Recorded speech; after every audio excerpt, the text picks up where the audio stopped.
What's up guys, Bigg Vic back in here with another video. In today's video, I gotta talk about a lot of the people that went out. They wanted to age their authority, but they kind of went about it the wrong way. So before we jump into this video, I want to give one of my mentees a shout out, my buddy Ron at CTS. Ron shared in my group. Ron said, just wanted to share that I have my first direct shipper load coming up this Saturday. This was a referral from a previous customer who was very happy with our service. As a result, they have designated us as their preferred interstate carrier going forward. So from this relationship, 2 direct shipper accounts have risen. Thanks Victor D. Newton for showing us the way. Yo, this is so incredible to me. I love hearing when you go out there and you actually put the work in. Ron has been OTR for a minute, had breakdowns, just experienced what truckers experience when we're out there, got back up, dusted himself off and kept rolling. I mean, hit deers, messed up his vehicle. He has a beautiful box truck. Well, Ron has been rocking and rolling, took this thing serious, came into the program and been rocking and rolling ever since, man. That just goes to show that when you come in this business and you come in serious, you come in with the game plan, anything is possible. You build those relationships.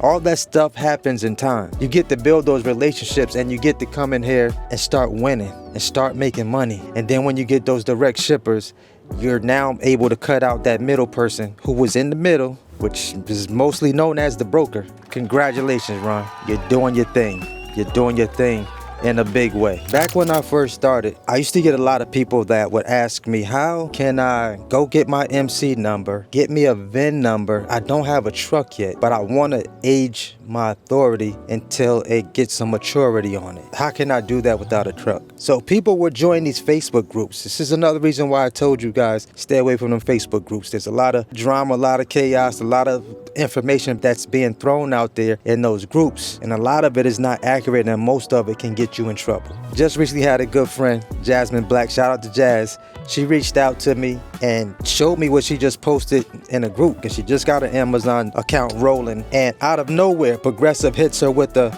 we're not going to renew your policy, we're about to cancel your policy. Why are they canceling her policy? Jazz was one of the ones that was in a Facebook group and they were showing people how to age their authority without having a truck. Jazz went and got a random VIN number and used that to get her insurance, to get her authority to go active. She ended up, getting a truck. She was running Amazon for a while. Out of nowhere, Progressive's like, hey, this VIN number right here, where's that truck at? She couldn't provide the truck. We got to cancel your policy.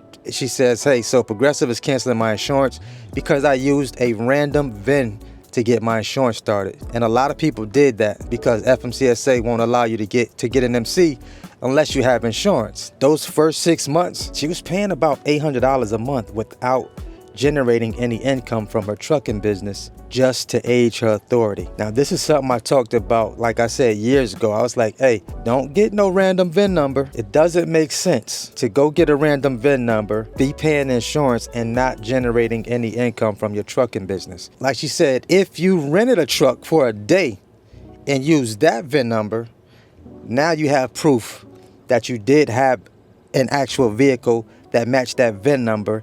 And if they were to come back, circle back on you, then now you can show like, hey, I was renting this truck at the time when I applied for my authority. I no longer have that truck, but you do have the paperwork in hand.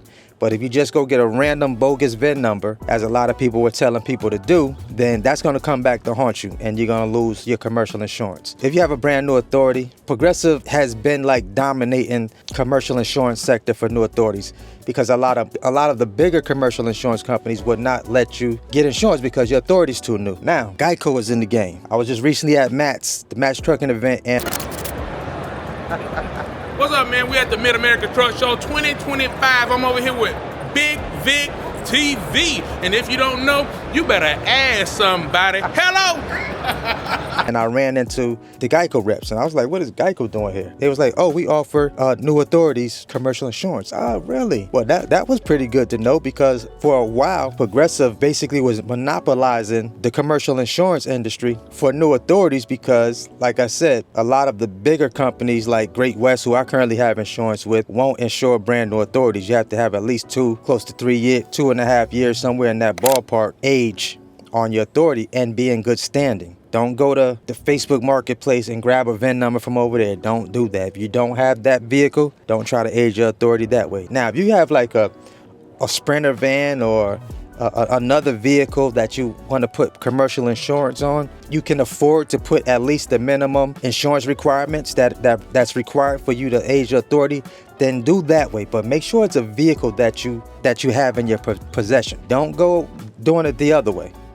The other way is going to get you in trouble. You're going to be in the middle of trying to make money, and if that commercial insurance drops your coverage, you now have to search for new insurance. And if you don't get insured, guess what?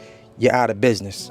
Your MC will no longer be active, and that is not going to taste good when you've already invested so much, in the business. Probably went out and got you a truck. You might have 2-3 trucks at this time. But if that insurance company circles back and they hit you with the, hey, we need proof of that vehicle or we're gonna have to drop you, that's happening now. If you are adding drivers, taking them off, adding drivers, taking them off, adding drivers, taking them off, adding drivers, taking them off, your insurance company will drop you. Because when they see that also shows instability in your company. And so insurance companies will drop you for that reason as well. I would advise you, if you add a driver, if it's not hurting your insurance, leave them on there. Don't take off and add on, take off, add on. If you're adding, that's cool. But if you're taking off, adding, that could definitely have you lose your commercial insurance policy. A lot of these commercial insurance companies, they want to see you gradually grow.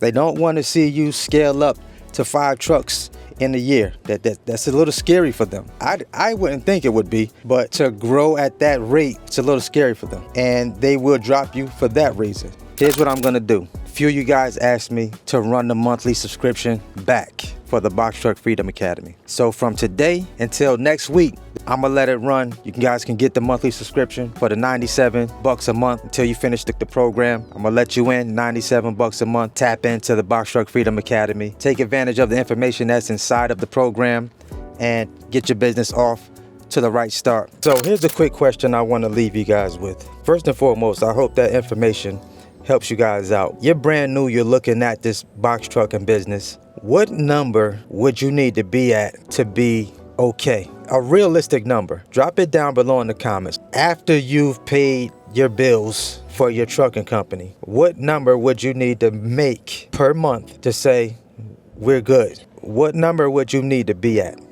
What does that look like? Before you get started in this industry, you need to have some vision. You need to be able to see. You need to have a number. I need you to put a number, lock a number in your brain, write it down. What number would you need to be at? What number would you need to be at to say, okay, I can make this shape? How do I get there? You first got to see it. I always ask that question because, don't come into the business without knowing what number you need to be at. What is that sweet spot for you? I want you to drop that down below in the comment section. I always ask that question because I talk to people, I do consultations, and when I ask this number, it's always crickets. Nobody has thought about that yet.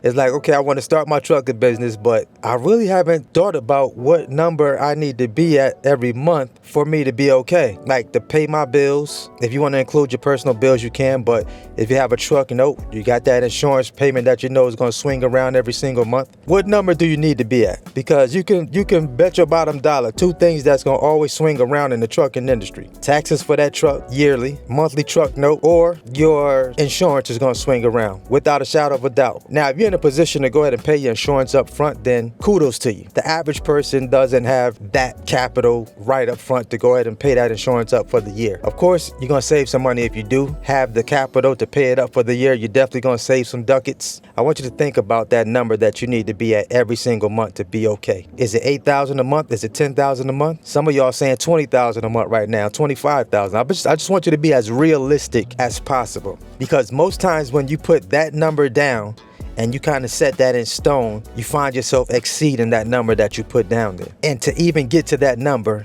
you got to take action. Watch the videos, but still be taking action. Continuously taking action steps to get you to your goals. When I started in this business, yes, I was calling brokers. They were telling me no too. My authority was no before too. I made the same phone calls that some of you guys are making right now. Brokers told me no. Brokers told me yes. And as you age and as you make more phone calls and as you continue to keep beating that phone up and calling or even shopping around, going to different shippers. Someone will eventually say yes. And it doesn't necessarily have to be shippers. There's other companies, smaller companies that ship goods. They ship things too. Don't exclude the mom and pops. Like, you need to be shaking every single branch to see what falls down. It's the homie Bigg Vic TV. Let's go, let's get it. Let's eat, baby.